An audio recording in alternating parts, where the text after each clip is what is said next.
Ang headphone ay ginagamit natin upang mapakinggan ng mas detalyado ang isang audio. Kaya sa video na ito, tayo mag-unbox ng isang headphone na pang studio. Kaya mga katupa, samahan nyo ako na buksan at subukan kung ito nga bang headphone ay pang studio ang dating.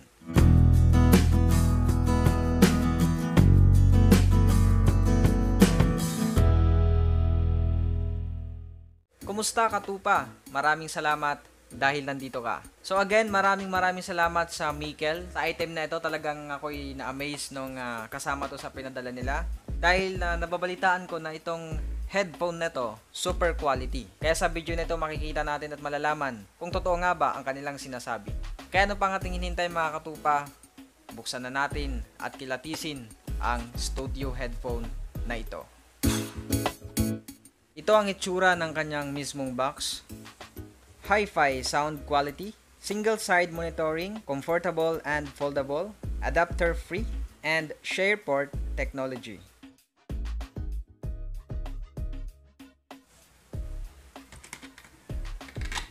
Wow. Ang hirap niyang buksan ah.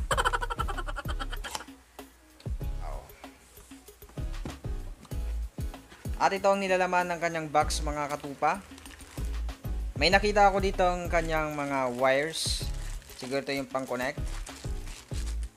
Meron siyang wire na TRS, yung dalawang line lang, at TRRS. Ito yung pinakakabit natin sa may cellphone. At itong dalawa lang yung line ay para sa ating headphone.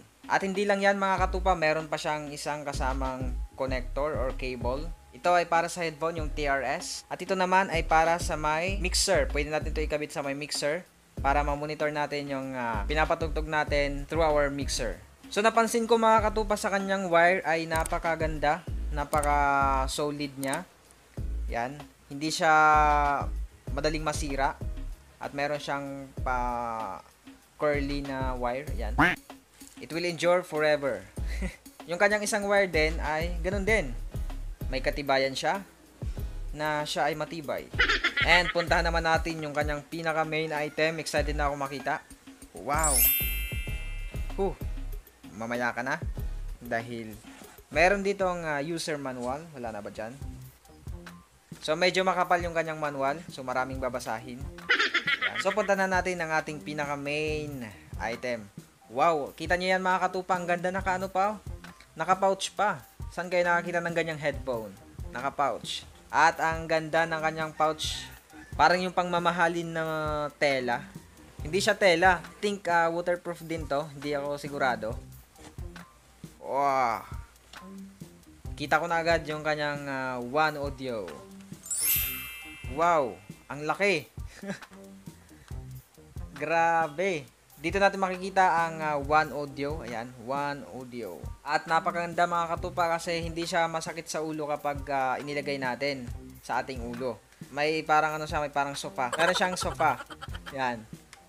Napaka-solid ng kanyang pagka-plastic. Yan, hindi siya parang laruan lang. And then, yan, umiikot yung kanyang side na to. And then, ganun din sa kabila. Umiikot din. At pwedeng yung isa lang yung ginagamit mo. Yung isa nakatalikod. So dito naman, sobrang kintab ng kanyang pagka-design. At itong part na to, napaka-premium ng hawakan. Sobrang quality ng kanyang materials mga katupa na ginamit dito. Napaka-solid ng materials. At ito naman ay talagang hindi sasakit yung tenga mo dito. Talagang may sofa din siya. Parang marerelax yung tenga mo dito. Sobrang kapal ng kanyang sofa. Ito ay para sa right.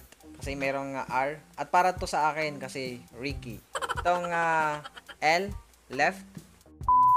So ayan mga katupa, susubukan natin ang quality. Grabe. Napakalaki. Parang pang DJ na pang DJ talaga yung datingan. Ano pang hinintay natin? Testing natin mga katupa. Kabit natin sa ating cellphone. Ayan, gagamit tayo ng isang cellphone. So ito nga pala mga katupa, hindi siya Bluetooth. Wala siyang Bluetooth connection. Gagamit lang talaga tayo ng wires. Ito ay para sa ating mixer. Itong red. Yung black naman ay para sa cellphone. Sa left na side, nandito yung port ng ito. Nasa right side naman, yung para sa ito. Yan. Diyan natin ilalagay yung para sa cellphone na ikakabit natin. Yung dalawang linya ay para lang dito sa headphone. Yung right side. At ito namang TRRS, yung 3 lines dito sa ating cellphone, sa ating headphone jack. Napansin ko mga katupa na adjustable yung kanyang yan, para sa pagkakabit natin sa ating ulo, kung kasya na. Wow, sarap sa tenga. Grabe. Ganda mga katupa, wala akong marinig sa paligid. Kaunti meron, wala pa tong tugtog. Wow. Ganda. Wow. Grabe. Stig. Wow. Woo. Grabe. Grabe, ang ganda. Wow. Mamaya parinig ko mamaya sa inyo. Ako muna.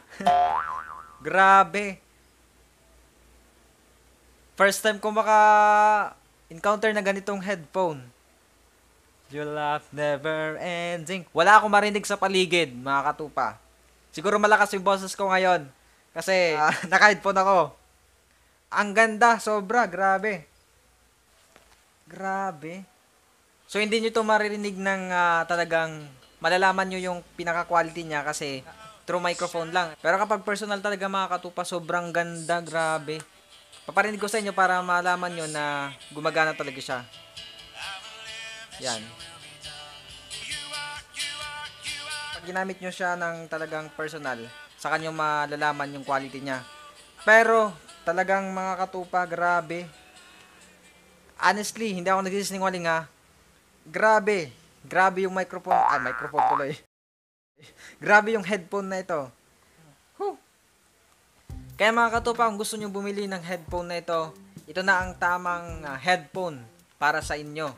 Lalo na kung ikaw ay nag-edit, kaya ko, perfecto sa editing.